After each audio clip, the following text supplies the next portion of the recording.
There are moments that change the history of an entire factory. One quiet night, during a routine shift, multiple production lines suddenly went dark.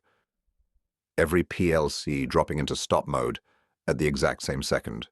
No alarms beforehand, no operator actions. Just one strange log entry, a line that should never appear. This wasn't a normal failure.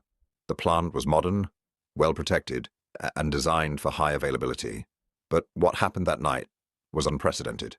3 Siemens S7-1500 controllers entered stop simultaneously. That doesn't happen by accident. It's a signal. At 3:12 a.m., the control room lit up with cascading alarms. Screens flashed the same error across all affected controllers. Access level violation. Remote instruction blocked. No one was logged in. The engineering station was offline. The network showed no spikes, no storms, no traffic anomalies. But the diagnostic logs revealed something else. Multiple failed OT network connections hitting the PLCS from an IP address that was never supposed to exist. Each PLC attempted to block the unauthorized calls, and each one froze in the same sequence, halting the entire production line. A perfect collapse. The investigation began at sunrise.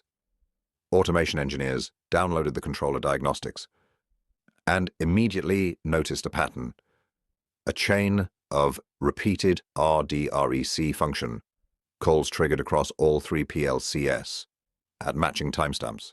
Seconds before every shutdown, RDREC is used to read data records. It does not put a PLC into STOP mode unless someone tries to read protected memory. Either someone attempted to access restricted areas, or the controllers hit a firmware bug that only activates under a specific sequence. Then came the most chilling detail. A new MAC address appeared on the production network that night. It stayed for 90 seconds, then disappeared. A visitor, silent, fast, precise. When all logs were combined, investigators reached the most likely scenario.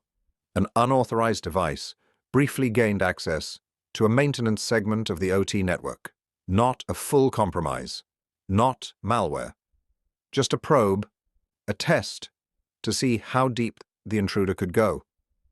When the attacker attempted to read from the PLC's protected areas, the controllers triggered a defensive lock, and because of an older firmware version, the PLCs hit a rare bug: security violation, protection fault, CPU stop, instant production halt.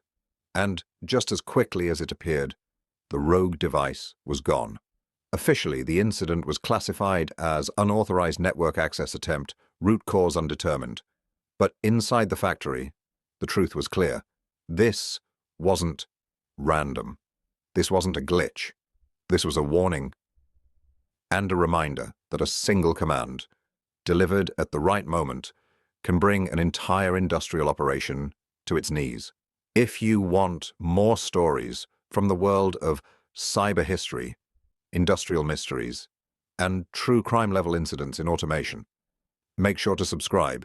Here, we tell the stories that rarely make the headlines, but change everything behind the scenes.